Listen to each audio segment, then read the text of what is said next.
Equilibrium हम लोग पढ़ रहे थे।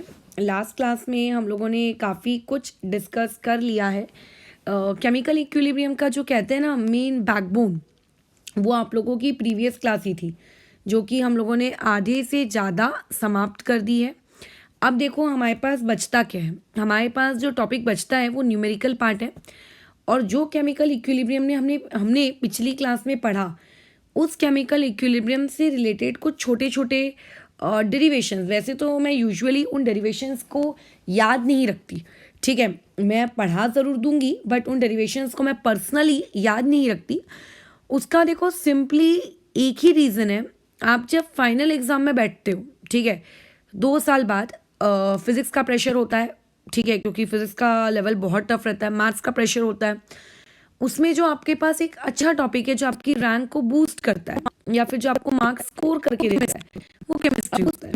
अब उस केमिस्ट्री में भी अगर सारे फॉर्मूले जो रट्टा मार के बैठोगे कि अच्छा ये आया तो ये करेंगे, वो आया तो ये करेंगे, वो आया, तो देखो वो काम नहीं चलता। ठीक है, आपको चीजें बिना फॉर्मूले के भी करते आनी चाहिए। ठीक है, अपने आप को लेस फॉर्मूले पे डिपेंड कराओ। जितने कम फॉर्मूलेज रहेंगे या जितने कम आप रेक्टिफिकेशन करोगे, ठीक है, हाँ जहाँ जहाँ नेसेसरी है वहाँ तो करना ही पड़ेगा ना, बट जहाँ जितना ज़्यादा कम होगा, जितना कम होगा, याद रखना उतना तुम्हारी लाइफ आसान होगी।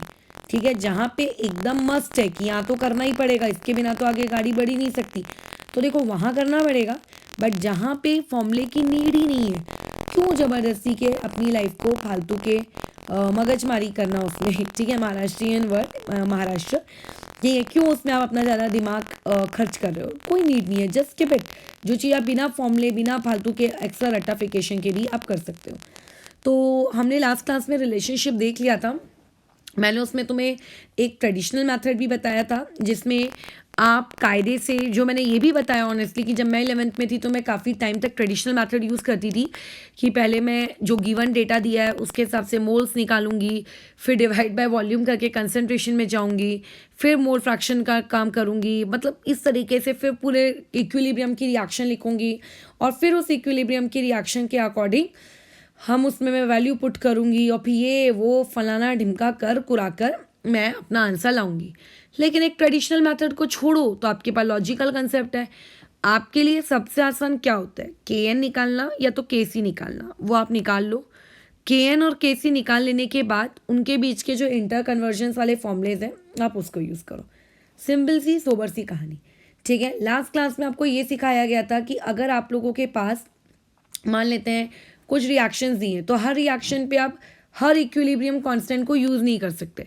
कुछ नियम कायदे थे कि अगर ये इस टाइप की रिएक्शन आए तो आप ये यूज़ करोगे, इस टाइप की रिएक्शन आए तो आप ये यूज़ करोगे, फलाना फलाना। तो बस हम अपनी क्लास अभी वहीं से शुरू करते हैं, उस टॉपिक से, देखते हैं कि कितना तुम लोगों को याद है। कुछ एग्जाम्पल्स दिए जाते हैं, देखो जरा उन एग्जाम्पल में तुम डिटेक्ट कर पा रहे हो क्या कि तुम्हारा जो लास्ट क्लास में रूल्स बताए गए थे वो रूल्स आपके वहाँ पे बराबर बराबर अप्लाई हो रहे हैं कि वहाँ पे बराबर अप्लाई नहीं हो रहे। ठीक है, अभी तक जितनी भी पढ़ाई की उसके ऊपर एक शॉर्ट सा हम लोग रिविजन कंडक्ट कर रहे हैं और कुछ भी नहीं। तो मान लेते हैं तुम्हें एक रिएक्शन दी हुई है, फॉर एग्जाम्पल यहाँ पे लिख कर दिया हुआ है KClO3, आपको ये सॉलिड स्टेट में दिया है, यहाँ पर इक्विलिब्रियम मेंटेन्ड है। ठीक है, KCl सॉलिड, और यहाँ पे आपके पास है 3/2 O2। ओके, अब O2 तो ऑब्वियसली गैस में होगा, आपको बताना है यहाँ पे KC लगेगा, KP लगेगा या क्या लगेगा, जो कल की क्लास में रूल्स बताए थे सैटरडे क्लास में, उसके बेसिस पे। तो याद रखेंगे कि जब भी रिएक्टेंट साइड में कोई सॉलिड या फिर रिएक्टेंट साइड में कोई लिक्विड मौजूद है तो हमेशा KP लगेगा। ठीक है, तो यहाँ पे हम लोगों को सिर्फ हम लोग क्या लगा सकते हैं, KP लगा सकते हैं। अच्छा, तो यहाँ पे KP अप्लाई होगा, और KP एक प्रकार का आपका इक्विलिब्रियम कांस्टेंट ही है but in terms of pressure. तो ऑब्वियस है कि उसमें आपको सब कुछ लिखना पड़ेगा, reactant divide product divided by reactant. But जो प्रोडक्ट में सॉलिड है या जो प्रोडक्ट में लिक्विड है, या तो रिएक्टेंट में सॉलिड है या रिएक्टेंट में लिक्विड है, उसका कंसिडर नहीं करोगे। तो यहाँ पे सिंपल ये चीज़ कैसी हो जाएगी, आपका पार्शियल प्रेशर ऑफ O2। ठीक है, क्या आ जाएगा यहाँ पे, partial pressure of O2, P0 of O2 bracket में डाल देते हैं, और जो भी इसकी स्टोकियोमेट्री है उसकी पावर में चढ़ा देते हैं। तो यहाँ पे सिर्फ और सिर्फ एक ही चीज़ वैलिड है और वो है KP। ठीक है, लास्ट टाइम जो रूल्स पढ़ाए गए थे उस रूल्स के हिसाब से ये काम किया गया है। नेक्स्ट आपकी रिएक्शन दी गई है, हाइड्रोजन गैस है Fe2O3 ये आपके पास है, ये कौन सी स्टेट में है, सॉलिड स्टेट में है, इक्विलिब्रियम मेंटेन्ड है। H2O आपके पास गैस है और 2 टाइम्स ऑफ Fe3O4 ये आपके पास है सॉलिड स्टेट में। अब बताओ यहाँ पे क्या लगेगा। तो जब भी आपको रिएक्टेंट साइड में सॉलिड या लिक्विड दिख जाए, प्रोडक्ट में क्या है उस पर मत सोचना, रिएक्टेंट में अगर सॉलिड और लिक्विड दिख गया तो समझ जाओ वहाँ पे क्या लगाने का है, केपी लगाने का है।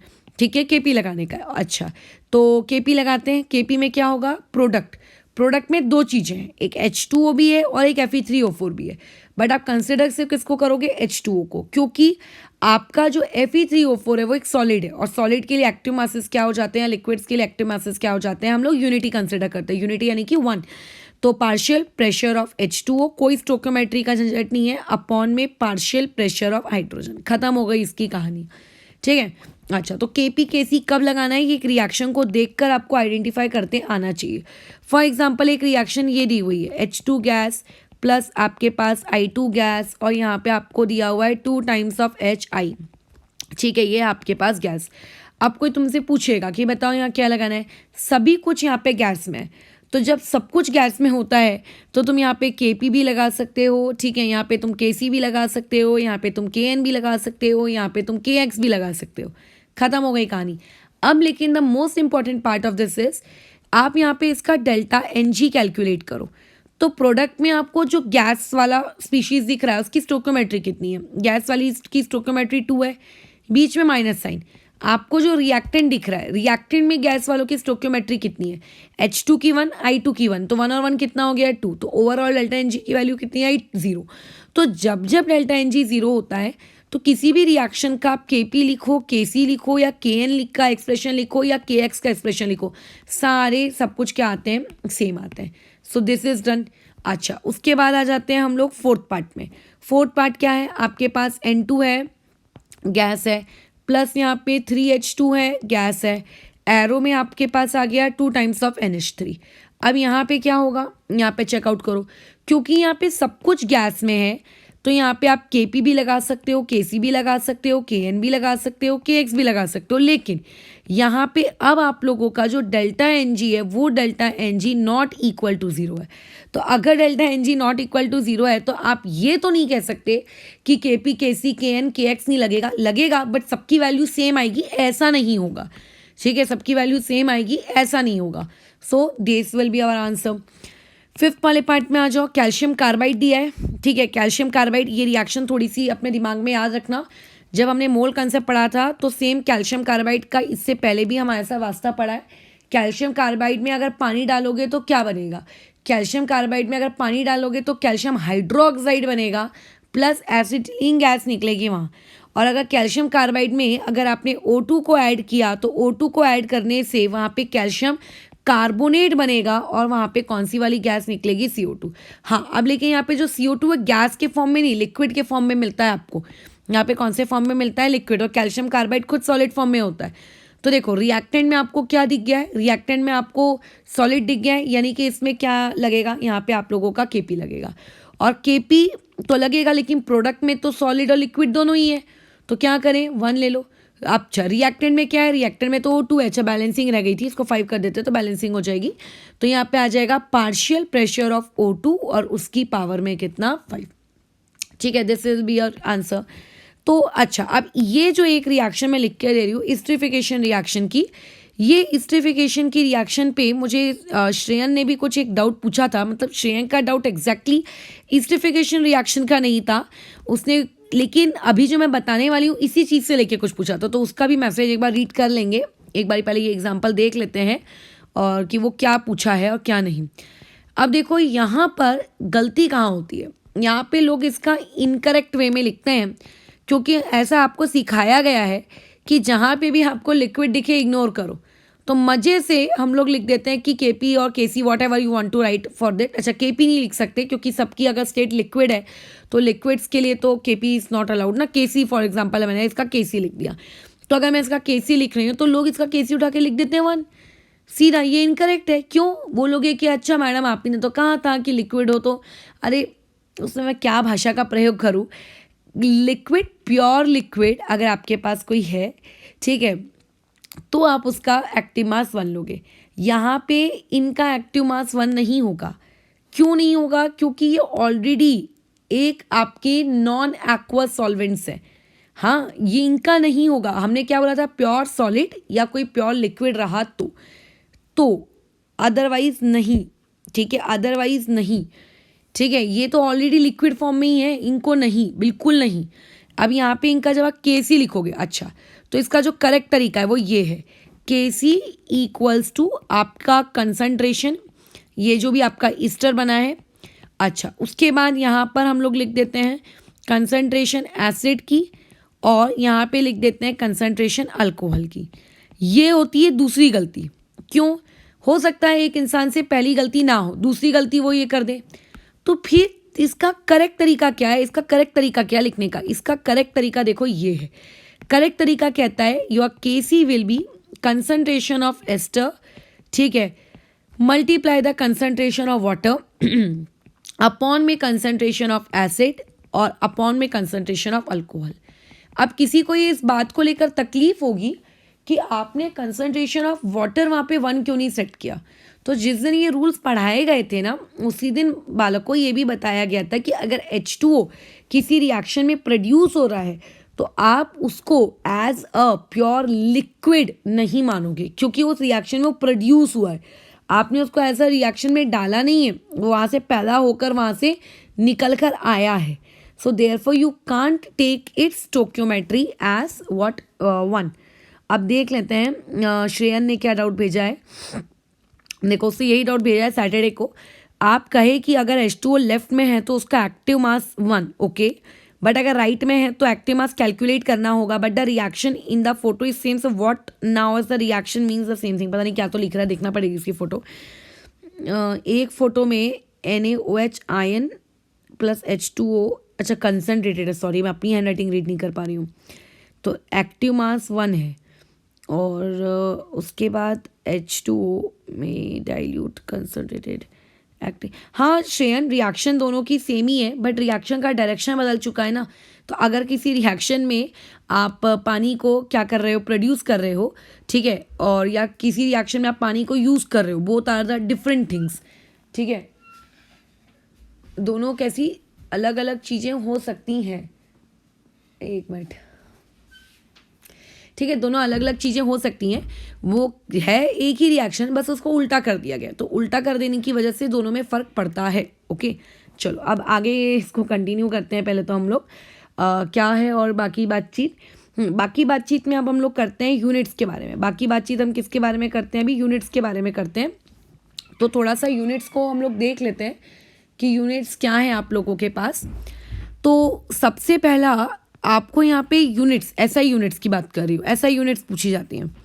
अब एक चीज़ तो तुमको ये पता है कि मोल फ्रैक्शन एक रेशो है, ठीक है, मोल्स डिवाइडेड बाय मोल्स। तो ऐसी चीज़ें जब आप दो सेम क्वांटिटी का रेशो लेते हैं तो दो सेम क्वांटिटी के रेशो की कोई यूनिट ही नहीं होती, ये बात तो मानते हो। तो therefore no unit for KX, ये याद रखना पहला point, no units for KX। क्यों नहीं है ये तो बच्चा भी बता देगा, बट फिर भी हमने बात कर ली। अदरवाइज तुमको भी पता है कि KX की यूनिट्स क्यों नहीं है, क्योंकि KX एक ऐसा इक्विलिब्रियम कांस्टेंट है जो खुद मोल फ्रैक्शन से आ रहा है, और mole fraction are again a ratio of moles. So जब आप रेशो लोगे तो वो दोनों मोल्स और मोल्स कट जाएंगे उनकी unit. So therefore KX has no units. Point number 2 में आते हैं। फिर बचे हुए जो आपके 3 इक्विलिब्रियम कांस्टेंट हैं, दैट इज KP, KC एंड KN, which are wide, again मैं वाइडली बोलने वाली थी, उसको वाइल्ड बोल देती हूँ मैं बार बार, वाइडली यूज्ड। आखिर उसकी यूनिट्स क्या हैं?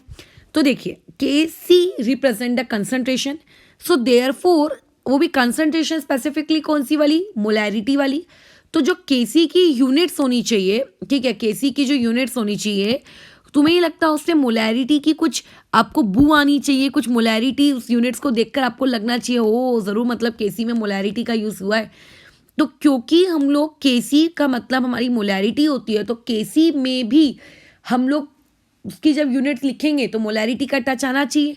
अब ऐसे में क्या होगी यूनिट्स? मोलैरिटी की पावर डेल्टा NG, खत्म। डेल्टा NG निकालो, मोलैरिटी की पावर चढ़ा दो। और मोलैरिटी खुद क्या होती है? मोलैरिटी खुद मोल्स अपॉन लीटर की पावर डेल्टा एन जी होती है। अच्छा, अब आप लोग बात कर लो केपी की। तो जब आप केपी की बात करोगे तो केपी जो है, केपी क्या होगा? केपी क्या होगा? पी फॉर प्रेशर, तो प्रेशर की यूनिट एटीएम, और एटीएम की पावर चढ़ा दो डेल्टा एन जी। ठीक है, एटीएम की पावर चढ़ा दो डेल्टा एन जी। ठीक है, इस तरीके से यूनिट्स के साथ हम लोगों ने काम कर लिया। ठीक है, इस तरीके से किसके साथ काम कर लिया? यूनिट्स के साथ हम लोगों का काम हो गया। अच्छा, अब आ जाते हैं के एन में। अब जो के एन है, के एन नामक बला का क्या करने का है? तो के एन इज मोल्स। ठीक है, के एन क्या है? आप लोगों के पास सिंपली मोल्स है। तो अगर आपको कोई के एन के लिए यूनिट्स पूछेगा तो क्या हो जाएगा? के एन मतलब मोल्स, तो मोल्स की यूनिट क्या होती है? खुद मोल्स ही होगा। मोल्स की यूनिट खुद मोल्स ही होगा, तो मोल्स और पावर में क्या आ जाएगा आपका? Delta N G. खत्म कहानी। सिंपली आप लोगों की कहानी वहीं पे क्या हो गई? खत्म हो गई। तो इस तरीके से आपको ये 4 चीज़ें याद रखनी है। अच्छा, अब इसमें एक इंसान एक चीज़ और याद रखता है जो कि उसको काफ़ी हद तक हेल्प करती है। हेल्प ये करती है कि जब भी हमारे पास डेल्टा एन जी ज़ीरो होता है, ठीक है, जब भी हमारे पास डेल्टा एन जी ज़ीरो होता है, कोई ऐसा यूनिट्स नहीं होती। तुम करके देख लेना। ठीक है, जब भी तुम कोई रिएक्शन लिखोगे तो वहाँ पे डेल्टा एन जी जब ज़ीरो होगा उसकी यूनिट्स लिखने की कोशिश करना। कैसे? मोलैरिटी की पावर ज़ीरो, मोलैरिटी की पावर ज़ीरो क्या होगा?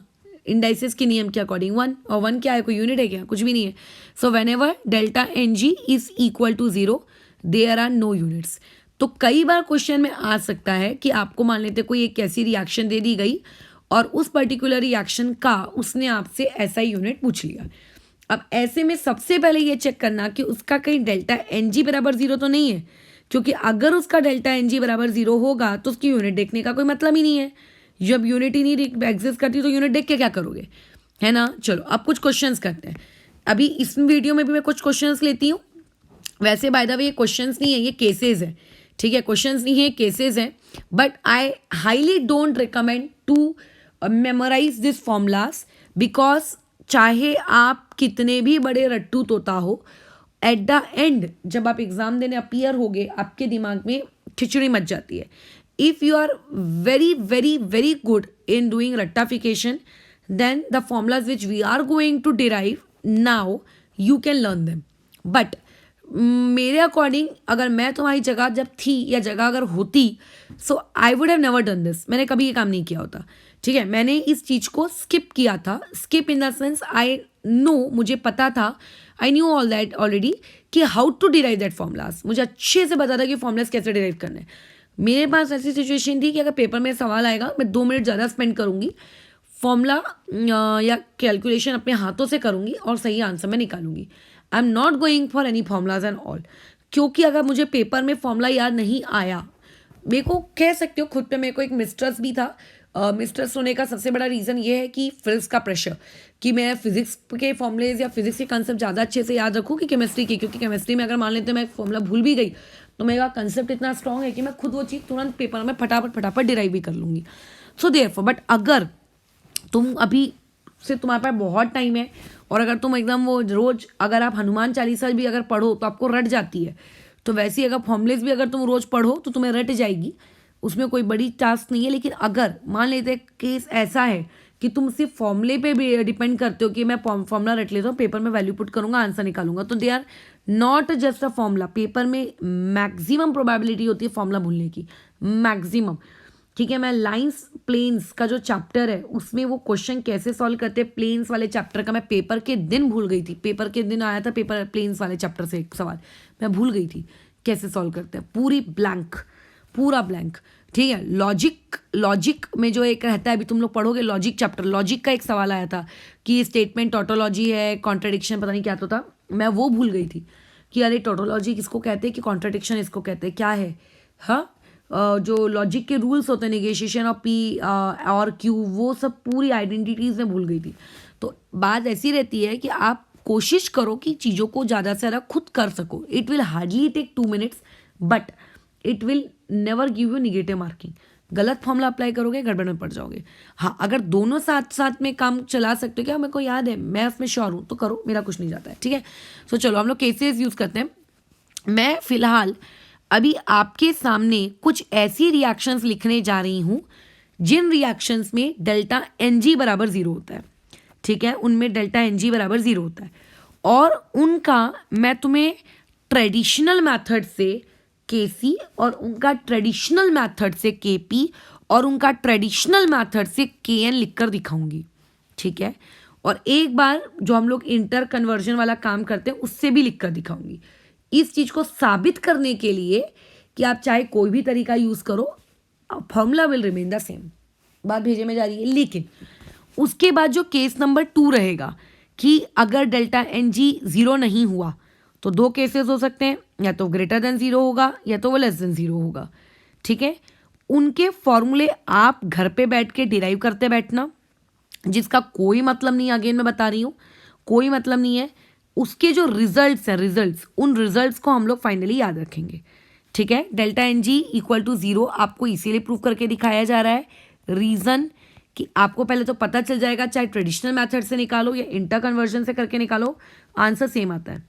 और दूसरा, आपको बाकी के दो करके नहीं दिखाया जा रहा, it is full on time waste. आप खुद भी कर सकते हो घर पे, लगे तो मैं उसका एक पार्ट करके दिखा दूंगी, बाकी तुम उसके बेसिस पे खुद कर लेना, ठीक है। लेकिन उससे जो रिजल्ट्स निकलते हैं हम उन रिजल्ट्स पे बातचीत करेंगे, ठीक है ना, क्योंकि मैथमेटिकल पार्ट है। एक ही जैसे क्वेश्चन को 50 उसके जैसे करा के क्या मतलब, कोई मतलब नहीं है ना, देयरफॉर। चलो, तो कौन सी रिएक्शन उठाए? वैसे तो एक बहुत ही प्यारी रिएक्शन है, H2 + I2 is giving you 2HI। चलो, लेकिन कोई दूसरी उठाते हैं, कम से कम आपको याद तो जाएंगे इस बहाने reactions. N2 + O2 is giving you 2 times of NO, ठीक है। सब कुछ गैशियस है, तो जब सब कुछ गैशियस होता है तो KP, KC, KN, KX सब कुछ लगता है। So we are following our traditional method. तो मैं फिलहाल तुम्हें ट्रेडिशनल मेथड से TM से ये सोल्यूशन कैसे सॉल्व करते हैं वो सिखाती हूँ। रिएक्शन शुरू हुई, ओके, आपके पास रिएक्टेंट एट T = 0 कुछ ना कुछ होगा, ओके। हो सकता है दोनों सेम हो, मतलब N2 के X मोल्स और O2 के X मोल्स, हो सकता है दोनों डिफरेंट हो। तो दोनों सेम वाला केस तो सबसे दुनिया का आसान केस है। हम डिफरेंट से स्टार्ट करते हैं। मान लो पेपर में आपके टीचर ने आपको बोला है N2 के A मोल्स, O2 के B मोल्स, तो एट T = 0 आपका NO के कितने होंगे? कॉमन सेंस से 0 रहे होंगे। अब आपके टीचर ने बोला कि जाओ जाके इसका KC कैलकुलेट करो, जाओ जाके इसका KC कैलकुलेट करो। क्या कैलकुलेट करने को कहा है? KC। और टीचर ने ये भी बोला कि इक्विलिब्रियम पे पहुंचते पहुंचते, ठीक है, इक्विलिब्रियम तक पहुंचते पहुंचते N2 के मोल्स कम हो गए, O2 के मोल्स कम हो गए, NO के मोल्स कम हो गए। तुमने उनसे सवाल किया मैडम कितने कम हुए, तो उन्होंने बोला कि X अमाउंट से कम कर दो। Please focus on my language, X amount से कम कर दो, ठीक है। जैसे अगर मैं ये बोलूंगी कि कोई 40 रुपए का आइटम है, भैया 10 रुपए से कम कर दो, इट मीन्स 30 रुपीज कर दो। अगर मैं ये कहूंगी भैया 10 रुपए कर दो, इट मीन्स 30 रुपीज से कम किया गया। लैंग्वेज समझ रहे हो? क्या कहा मैंने? 10 रुपए से कम कर दो और 10 रुपए कर दो, ठीक है। सिर्फ एक वर्ड से पूरी लैंग्वेज बदल रही है। केमिस्ट्री में ये दो वर्ड्स बहुत इंपॉर्टेंट होते हैं। Pressure decreases to 4 atm, pressure decreases by 4 atm. By and to are the only two alphabetical word, but have a great weightage. By 4 atm का मतलब जितना भी था उससे बस 4 कम करो, और 2 4 atm का मतलब है जितना भी है 4 पर लेकर आ। समझ में आ रही बात? तो आपके टीचर ने कहा कि X से कम कर दो, X से कम कर दो, decrease the each mole of reactant bye X। So therefore at equilibrium पे पहुंचते पहुंचते आप लोगों के पास अभी N2 के कितने मोल्स बचे? A - X। O2 के कितने मोल्स बचे? Please focus on my words. At equilibrium moles of N2 how much? A - X, B - X और NO के X नहीं 2X। Please focus on stoichiometry also. So we are done, ठीक है। आपको KN निकालने के लिए मात्र मोल्स की इंफॉर्मेशन चाहिए होती है, but I told you to calculate KC. So how are you going to calculate KC? KC needs concentration and concentration needs to be divided by volume.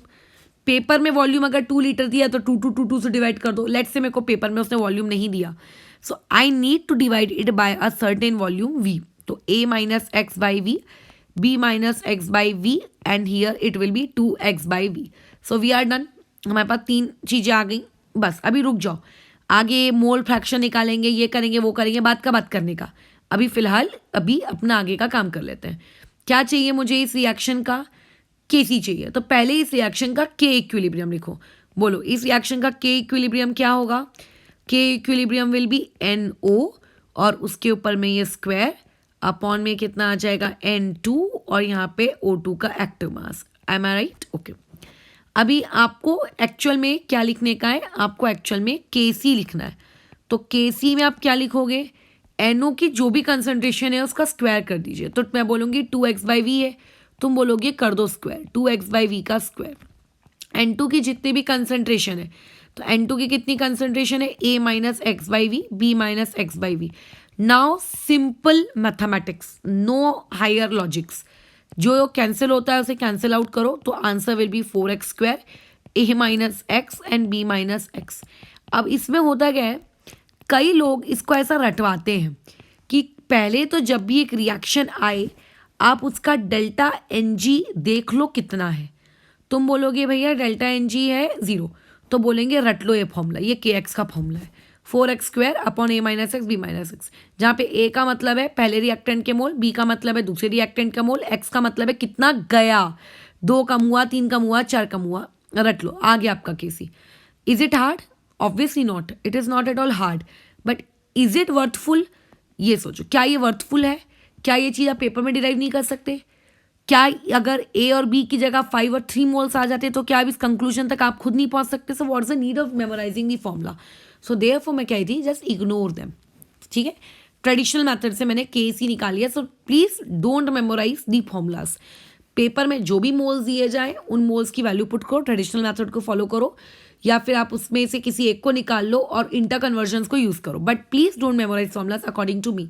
Paper में याद नहीं रहने वाले।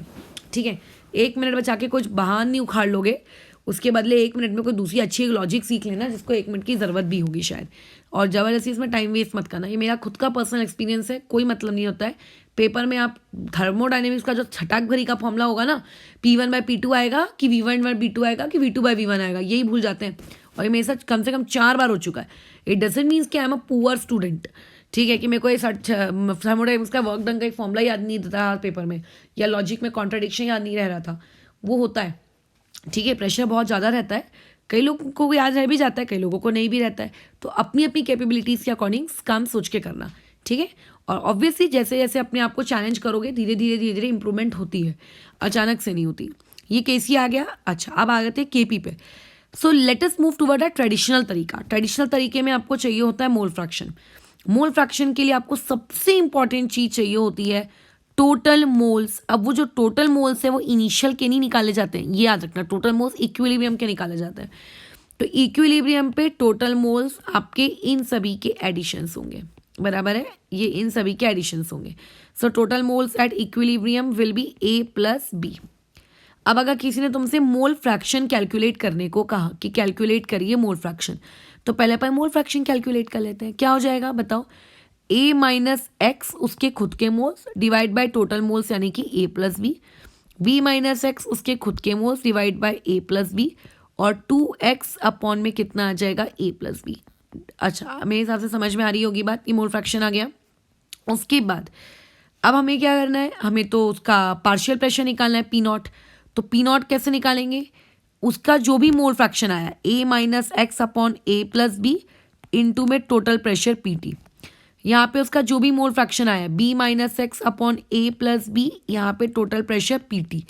यहाँ पे आपका ऊपर में 2x अपॉन में A + B और total pressure PT। So done. अच्छा, अब KP लिखो। तो KP के लिए कोई अलग से फॉर्मूला नहीं बनेगा, जो आपने ऊपर इक्विलिब्रियम का एक्सप्रेशन लिखा है ना, वहाँ पे कुछ नहीं, बस प्रेशर की वैल्यूज पुट कर दो। तो क्या होगी बताओ? यहाँ पे वैल्यूज, यहाँ पे वैल्यूज आएंगी आपका 2x अपॉन में A + B, और यहाँ आ जाएगा PT और उसका स्क्वायर। ठीक है, अच्छा, डिनोमिनेटर में क्या आ जाएगा? डिनोमिनेटर में आ जाएगा A माइनस एक्स अपॉन में A + B PT, और आपके H2 की सॉरी O2 की वजह से B माइनस एक्स अपॉन में A + B और यहाँ पे PT। ठीक है, अच्छा, अब देखो नीचे में पीटी पीटी पीटी स्क्वायर बनेगा और ऊपर में पीटी है, तो ये तो पूरा ही आपका कट गया। अच्छा, नीचे में ए प्लस बी और ए प्लस बी का होल स्क्वायर बनेगा और यहाँ पे भी स्क्वायर है तो ये ए प्लस बी का होल स्क्वायर, ये भी पूरा आपके कट गए। सिर्फ न्यूमरेटर में क्या बचा? न्यूमरेटर में आपके पास बचा 2x का स्क्वायर यानी कि 4x स्क्वायर और डिनोमिनेटर में आ गया a माइनस एक्स अपॉन में b माइनस एक्स। ठीक है, अब तुम्हें लगेगा रे दोनों सेम आ रहे हैं, तो क्या हमेशा के पी के सी इक्वल होते हैं? नहीं नहीं नहीं नहीं, क्योंकि इस क्वेश्चन में उसका डेल्टा एन जी बराबर 0 था, इसीलिए के पी के सी इक्वल होते हैं। तो इससे सबसे पहली रूल जो हमने यहाँ से सीखी, सबसे पहला रूल जो हमने यहाँ से सीखा कि व्हेन डेल्टा एन जी बराबर 0, कोई मतलब नहीं है ट्रेडिशनल मेथड को फॉलो करके लंबा चौड़ा आंसर निकालने की। के P equal to K C equal to के एन इक्वल टू के एक्स इक्वल टू आना ही है, आना ही है। क्या ये बात भेजे में जा रही? आना ही है, मतलब आना ही है। अच्छा, उसके बाद आते हैं हम लोग नेक्स्ट पॉइंट पे। नेक्स्ट पॉइंट ये है कि अगर मान लो मैंने के सी निकाल लिया होता और के पी के लिए मैंने ये सब तामझाम नहीं किए होते, इस तामझाम को मैं अवॉइड करना चाहती हूँ। I want to avoid total moles, I want to avoid mole fraction, I want to avoid partial pressure, I want to avoid this active calculation. So I have a interconversion relationship K P equal to K C R T की power में delta N G. This is my relationship. ठीक है, ये मेरा relationship है। अब इस relationship के मतानुसार के सी मेरे पास कितना दिया हुआ है? 4x स्क्वायर अपॉन में दिया क्या है? हमने निकाला है a minus X B minus X. ठीक है, अब यहाँ पे आर टी कितना है? जो भी हो वैल्यूज पुट मत करना। डेल्टा एन जी 0 है, any number raise to the power 0 according to the basic mathematics rule equal to will be इतना। सो डोंट यू थिंक कि अगर आप ट्रेडिशनल मेथड से जाओ या चाहे आप शॉर्टकट इंटर कन्वर्जन वाले मेथड से जाओ, answer will going to remains the same. So therefore यहाँ से हमने जो दूसरा रूल सीखा वो ये सीखा कि फालतू अपना टाइम वेस्ट मत करने का, यूज इंटर कन्वर्जन। और इंटर कन्वर्जन्स आपके लिए बहुत हेल्पफुल रहेंगे। ठीक है, rather than memorising this stupid formulas कि when delta N G equal to 0 होगा तो K C equal to 4x square upon A minus X B minus X. वैसे तो खुद ही याद हो जाएगा तुम्हें समय के साथ साथ, but don't take your M कि मुझे फॉर्मूला रट्टा मारना है। ठीक है, यहाँ पे डन। अब मान लेते हैं अगर ऐसा केस होता जब डेल्टा एन जी 0 तो नहीं होता। अब अगर कोई क्वांटिटी 0 नहीं है तो वो दो चीज़ हो सकती है, या तो वो ग्रेटर देन 0 हो सकती है या तो वो लेस देन 0 हो सकती है। तो मैं ग्रेटर देन 0 का एक केस बस डिस्कस करती हूँ, बाकी उसका आई थिंक लेस देन 0 का तुम खुद कर सकते हो, इतना मैं तुम्हारे पे ट्रस्ट कर रही हूँ, करके देख लेना। ठीक है, चलो क्या हो जाएगा। अभी हम ट्रेडिशनल और हम लोग इंटर कन्वर्जन के बीच में बहस नहीं कर रहे। ऑब्वियस है कि तुम्हें इंटर कन्वर्जन करना आता है, इतना तो अक्ल है। कोई एक ऐसा एग्जांपल लो जिसमें डेल्टा एन जी आपका ग्रेटर देन 0 आ रहा है, तो PCl5 गैस का हम लोग डिकम्पोजिशन देख लेते हैं। क्या हो जाएगा? देखो PCl3 गैस और प्लस में कितना आ जाएगा आपका Cl2 गैस। अब अगर कोई पूछेगा यहाँ पे डेल्टा एन जी कितना है, तो देखो प्रोडक्ट में कितना है 2, रिएक्टेंट में कितना है, एक ही stoichiometry, so delta N G 1 that is it is greater than 0। ठीक है, मोर देन 0 मैं साइन में गड़बड़ करती हूँ, इसलिए मैं लगाती नहीं हूँ उसको। अच्छा, अब अगर किसी ने तुमसे पूछा कैलकुलेशंस करो तो बिंदास करो एकदम। आप जब t इक्वल टू 0 पे थे तो PCl5 के कितने मोल्स थे बताइए? PCl5 के आपके पास मोल्स थे A फॉर एप्पल, PCl3 के 0 और Cl2 के 0। क्या ये बात भेजे में गई? हाँ गई। अब मान लेते हैं आप चलते चलते चलते चलते आप इक्विलिब्रियम तक पहुंच गए। अब इक्विलिब्रियम पे पहुंचे हो तो PCl5 में कुछ ना कुछ कमी तो हुई होगी ना। कितने से कम हो गया PCl5? मान लेते हैं x से कम हो गया, a माइनस एक्स से ये कम हुआ तो ये x से बढ़ा और ये x से बढ़ा। अब इसका शांति से क्या निकाल लो? KC निकाल लो या KN निकाल लो, जो तुम्हें अच्छा लगता है वो निकाल लो। तो मान लेते हैं मैं KC में कंफर्टेबल होती हूँ, क्योंकि जनरली पेपर में आपको KP और KC ही पूछता है। तो अगर मुझे यहाँ पे इसका KC निकालना है तो मुझे कंसंट्रेशन पता होनी चाहिए। सो कंसंट्रेशन निकालना कोई बड़ी बात नहीं है, आप वॉल्यूम से बस उसको क्या कर दो, डिवाइड कर दो, ये आ गई आपकी कंसंट्रेशन। अब अगर आपको किसी ने इसका KC पूछा, क्या होगा KC? PCl3 की कंसंट्रेशन जो कि है x अपॉन वी, Cl2 की कंसंट्रेशन जो कि है x अपॉन वी, अपॉन में PCl5 की कंसंट्रेशन जो कि है a minus X upon V. देखो क्या बचेगा आपका KC, यहाँ से क्या निकल के आ गया? KC यहाँ से निकल के आ गया x स्क्वायर अपॉन में v और यहाँ पे a माइनस एक्स, ये आ गया आपका केसी। कुछ दिख रहा है? एक्स स्क्वायर अपॉन में v a माइनस एक्स, ये आया आपका केसी। ठीक है, आ गया। ठीक है, अच्छा, अब तुम्हें नहीं लगता कि ये जो हमने केसी का जो ये फॉर्मूला डिराइव किया है, इस फॉर्मूले के डिनोमिनेटर में जो ये v है, ये v, ये क्या है? ये है वॉल्यूम। ये क्या है? वॉल्यूम। ये क्या है? वॉल्यूम। x क्या था? x क्या था? x का मतलब था जितने मोल्स छोड़कर भागे। ये क्या था? जितने इनिशियल मोल हमने लिए। लेकिन v क्या है? Volume. So don't you think कि जब आपका डेल्टा एन जी बराबर 0 था तो पूरे फॉर्मूले में, चाहे केपी का हो कि केसी का हो, v नामक शब्द या प्रेशर नामक शब्द कहीं प्रकट नहीं हुआ। v नामक शब्द या प्रेशर नामक शब्द कहीं प्रकट नहीं हुआ। But when we are dealing with KC, तुरंत आप लोगों का v उसमें आ गया जब delta N G greater than 0 होता है। यानी कि क्या इस चीज से यहाँ पे बाजू में ऐसा मैं लिख सकती हूँ कि therefore K C is inversely proportional to 1 by volume for delta N G greater than 0। यानी कि अगर delta N G greater than 0 हुआ तो केसी का और वॉल्यूम का कैसा रिलेशनशिप चलेगा? इनवर्स।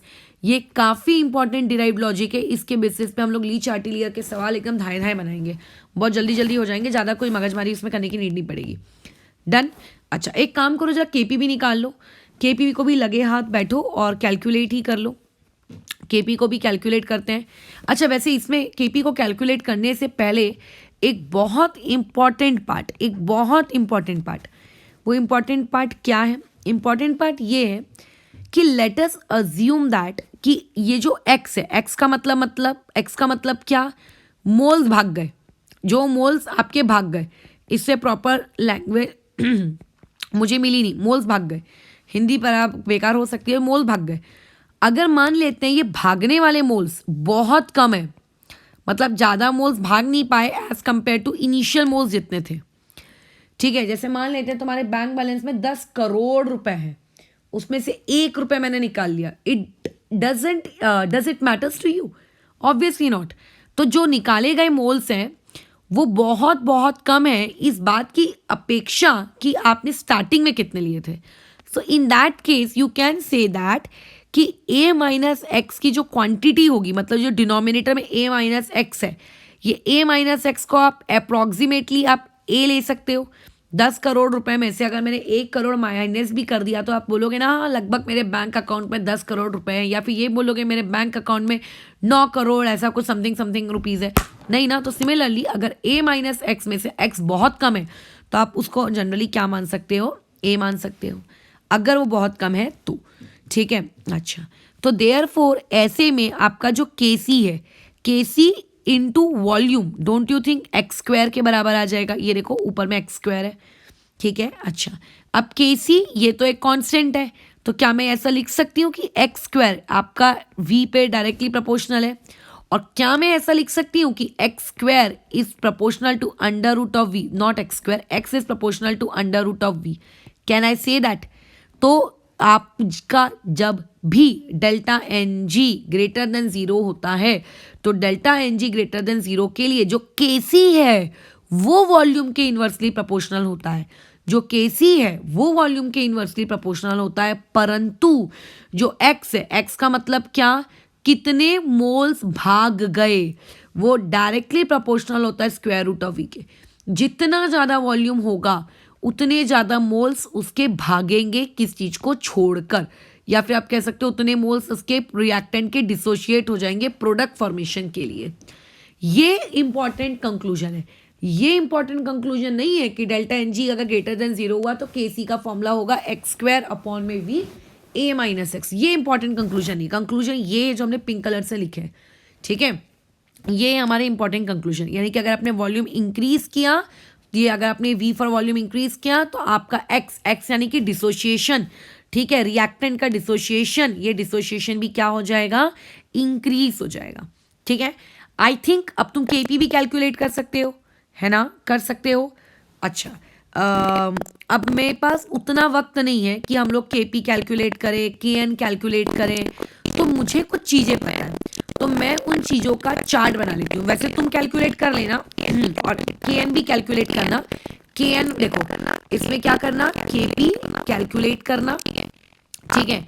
आप इसमें Kn को कैलकुलेट करना और मैं जो नीचे रिजल्ट लिया, अच्छा Kn के जो रिजल्ट से कैलकुलेट एंड उसका रिजल्ट, ये आप मुझे दोनों बताओ नेक्स्ट वीडियो में। और नेक्स्ट मतलब अपना अटेम्प्ट भेजोगे, जो भी भेजेगा उस इंसान के अटेम्प्ट को चेक करके मैं नेक्स्ट वीडियो में उसको डिस्कस कर दूंगी। आलसी खोर लोगों के लिए जिनके पास इतना भी वक्त नहीं है उसको कैलकुलेट करके उसका रिजल्ट लिखने का, ठीक है। Kn आपको कैलकुलेट भी करना है और उसका रिजल्ट भी लिखना है। अब Kn कैलकुलेट कैसे करोगे, चाहो तो डायरेक्ट जो मोल्स निकालें ट्रेडिशनल मेथड से कर सकते हो या तो इंटर कन्वर्जन, तुम्हारी चॉइस है, बट सही निकालना, कैलकुलेशन में गड़बड़ मत करना। और Kp equal to Kc RT की पावर डेल्टा Ng से भी कर सकते हो तो ट्रेडिशनल मेथड से भी कर सकते हो। लेकिन उससे मेरा सजेशन मानना ट्रेडिशनल मेथड से ही जाओ। इसीलिए क्योंकि अगर आप इसको इंटर कन्वर्जन मेथड से गए तो Kp equal to Kc RT की पावर डेल्टा Ng आ जाएगा।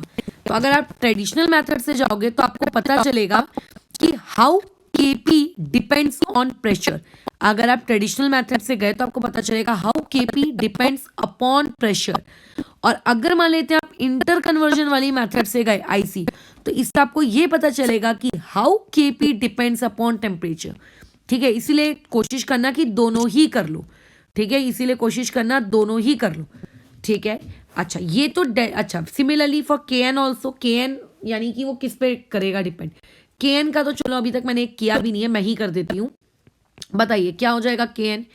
If I am going to write Kn तो Kn हो जाना है आपका PCl3 के मोल्स कितने थे वो x, और Cl2 के मोल्स कितने थे x, अपॉन में आपके PCl5 के मोल्स कितने थे a माइनस एक्स। यानी कि Kn जो है ये Kn x² upon a minus x है। आपका जो Kn है किसी पे डिपेंड नहीं कर रहा, तो इसीलिए Kn is not as much more important. आप बस इतना करिए, Kp कैलकुलेट कर लीजिए और नीचे इनके रिजल्ट्स लिख देने का। मुझको पता है रिजल्ट्स, बट रिजल्ट्स तुम लिखोगे तो बेटर रहेगा। सिमिलरली एक और होमवर्क पार्ट है आपके लिए, आप एक बार डेल्टा Ng अगर लेस देन 0 आएगा तो उसका केस भी डिस्कस कर लेते हैं।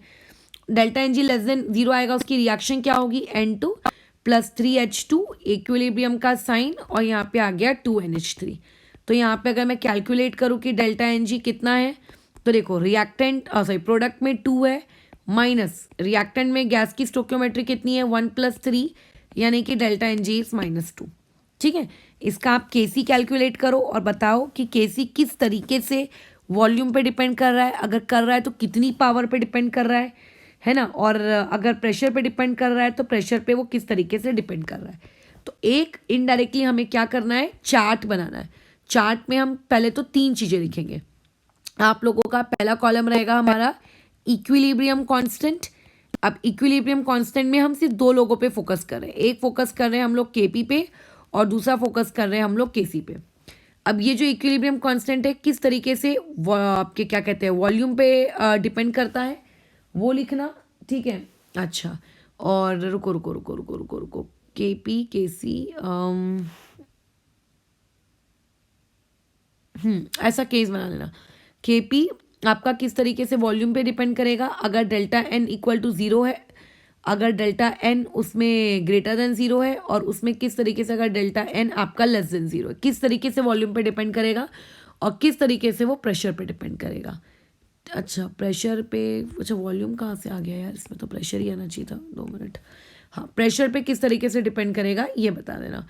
सिमिलरली आपका जो Kc है वो किस पे डिपेंड करता है, वॉल्यूम पे। तो अगर डेल्टा n इक्वल टू 0 है तो कैसे डिपेंड करेगा, डेल्टा n ग्रेटर देन 0 है तो कैसे डिपेंड करेगा, और डेल्टा n लेस देन 0 तो कैसे डिपेंड करेगा। ये चार्ट कंप्लीट करके मुझे भेजना, ठीक है। पूरा अपना अटेम्प्ट मत भेजना, ये चार्ट कंप्लीट करके भेजना। उसमें जिसका सही होगा उसको बता देंगे, जिसका गड़बड़ होगा उसको बता देंगे, खत्म होंगे। अच्छा उसके बाद अगर आपका डेल्टा n ग्रेटर देन 0 है तो डेल्टा n ग्रेटर देन 0 पे आपका जो x है, x किस पे डिपेंड कर रहा है, x का डिपेंडेंसी कैसी है, x की डिपेंडेंसी, और डेल्टा n यदि लेस देन 0 है तो आपकी x की डिपेंडेंसी कैसी है, ये आपके लिए मैटर करता है। कि आपको ये पता होना चाहिए कि किस डेल्टा Ng वगैरह के लिए प्रेशर बढ़ेगा घटेगा। इससे सीधा सीधा सवाल आते हैं, सीधा सीधा सवाल आते हैं। कैसे सवाल आ जाते हैं? साफ साफ आपके टीचर ने आपको पूछ लिया कि बताइए ये पर्टिकुलर रिएक्शन है, इस पर्टिकुलर रिएक्शन में मैं प्रेशर को पहले 2 atm था 4 atm कर रही हूँ, आपको क्या लगता है कि रिएक्शन का जो इक्विलिब्रियम कांस्टेंट है बढ़ेगा कि घटेगा? अब बोलो, कोई डेटा नहीं, कुछ नहीं, कैसे निकालेंगे इक्विलिब्रियम कांस्टेंट? क्या था इक्विलिब्रियम कांस्टेंट? उसका कोई अता पता नहीं, कोई बैक हिस्ट्री नहीं, फिर कुछ नहीं, सिंपल रिएक्शन का डेल्टा एन जी देखो और पता अपना दिमाग के घोड़े चलाओ कि अच्छा इस डेल्टा एन जी के लिए तो केपी का और प्रेशर का इन्वर्स रिलेशनशिप था, अगर मैडम प्रेशर इंक्रीज कर रही है मतलब केपी घटेगा। ये इस तरीके से काम होता है, ठीक है, इस तरीके से काम होता है। तो this is the part that you have to memorise by heart, not the formula that for delta ng equal to 0, so the value of kc is 4x square upon a minus x upon b minus x. by the way with respect to time आपको अपने आप ये चीज़ें याद हो ही जानी होती हैं, ठीक है, बट फिर भी I do not suggest. Last class में आपको कुछ होमवर्क आई थिंक मैंने दिए थे इक्विलिब्रियम के क्वेश्चंस के आंसर्स, उनकी मैं आंसर की ग्रुप में मैं शेयर कर देती हूँ, क्योंकि सवाल देखो ज़्यादा है, एक एक डिस्कस करने बैठूंगी यार तो मेरी कमर टूट जाएगी फालतू ने। तो ऐसे में मैं ग्रुप में डिस्कस भेज देती हूँ, अगर किसी को कोई भी दिक्कत है, समस्या है, तो उसमें क्वेश्चन नंबर को मुझे मैसेज करो, हम लोग उस पर फिर बात करते हैं। अभी जो नेक्स्ट वीडियो आएगा वो न्यूमेरिकल्स पे आएगा, ताकि इस टाइप के क्वेश्चंस को आपको डील कैसे करना है, ठीक है। अच्छा, और सबसे इम्पॉर्टेंट पार्ट, अभी जो भी मैं नेक्स्ट क्वेश्चंस या अभी तक मैंने जितने भी क्वेश्चंस अगर कराए हैं, तो जो कि मुझे याद नहीं है, अगर कराए भी हैं तो, या फिर अभी जो इसके नेक्स्ट वीडियो में जो क्वेश्चन आने वाले हैं, इन क्वेश्चंस में हमारा एक सबसे बड़ा अजम्पशन है। बोलो क्या? हम ऐसा मान के चल रहे हैं कि डिसोसिएशन यानी कि जो एक्स भाग रहे हैं या जो रिएक्टेंट टूट रहा है वो 100% टूट रहा है, ऐसा हम मानकर चल रहे हैं, बराबर, ऐसा मान के चल रहे हैं, ठीक है। अभी इस न्यूमेरिकल को सिखाने के बाद परसों यानी कि ट्यूसडे के दिन एक वीडियो और आएगा, जिसमें हम एक टॉपिक सीखेंगे, डिग्री ऑफ डिसोसिएशन। उसमें आप ये सीखोगे कि मान लेते हैं कल को कोई चीज 100% टूटी ही नहीं, उस चीज का सिर्फ 40% टूटा, उस चीज का मात्र 60% टूटा, तो कैसे न्यूमेरिकल करेंगे वो पार्ट, ठीक है। चलो, तो अभी इसके बाद का वीडियो न्यूमेरिकल्स में डालते हैं, ये वाली चीज यहाँ खत्म होती है, आंसर्स में ग्रुप में शेयर कर दो, उसको टैली कर लेना और जो डाउट्स हो के बता देना।